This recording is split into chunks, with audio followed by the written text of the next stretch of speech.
નમસ્કાર, આપ જોઈ રહ્યા છો નેશન પ્લસ ન્યૂઝ. હું છું આપની સાથે હેતલ ભગત. આજરોજ પોલિટેકનિક ફેકલ્ટી ખાતે ટ્રેડિશનલ ડે ની ઉજવણી કરવામાં આવી. સાથે જ ગરબાનું પણ આયોજન રાખેલ હતું. આજરોજ એમએસ યુનિવર્સિટીની પોલિટેકનિક ખાતે ટ્રેડિશનલ ડે ની ઉજવણી કરવામાં આવી હતી, જેમાં પોલિટેકનિક ડીનનો ખૂબ જ સાથ સહકાર રહ્યો હતો તથા મેનેજમેન્ટનો મોટી સંખ્યામાં વિદ્યાર્થીઓ અને વિદ્યાર્થીનીઓ ટ્રેડિશનલમાં આવ્યા હતા. સાથે જ ગરબા પણ રાખવામાં આવ્યા હતા, જેને લઈને નવરાત્રી જેવો માહોલ સર્જાઈ ગયો હતો. મોટી સંખ્યામાં વિદ્યાર્થીઓ गरबा रमी ट्रेडिशनल डे की उजवणी करी थी। नमस्ते, मैं वैभव सिंह राजपूत स्टूडेंट लीडर हूँ और हमारा आज एमएस यूनिवर्सिटी ऑफ पॉलिटेक्निक में ट्रेडिशनल डे ऑर्गेनाइज कराया गया है, जिसको फैकल्टी और सभी स्टूडेंट्स लीडर्स ने मिलकर कराया है। और आज के दिन जो ऐसा लग रहा है जैसे नवरात्रि वापस आ चुकी है।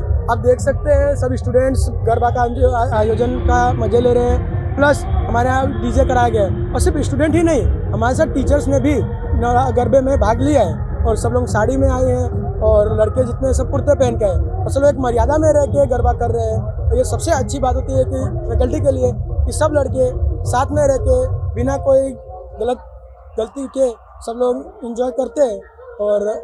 और आने वाले दिन में हमारा ऐसी सोच है कि अगर जैसे कि हमारा गरबा का आयोजन अच्छा गया है, आने वाले दिनों में हम इससे भी बड़े ऑर्गेनाइज कराने वाले हैं। Nation Plus News Vadodara. સમાચારોના સતત અપડેટ મેળવવા માટે અમારી નેશન પ્લસ ન્યૂઝની યુટ્યુબ ચેનલને સબસ્ક્રાઇબ કરો, બેલ આઇકન દબાવો અને જોડાયેલા રહો ફેસબુક, ઇન્સ્ટાગ્રામ અને ટ્વિટર પર.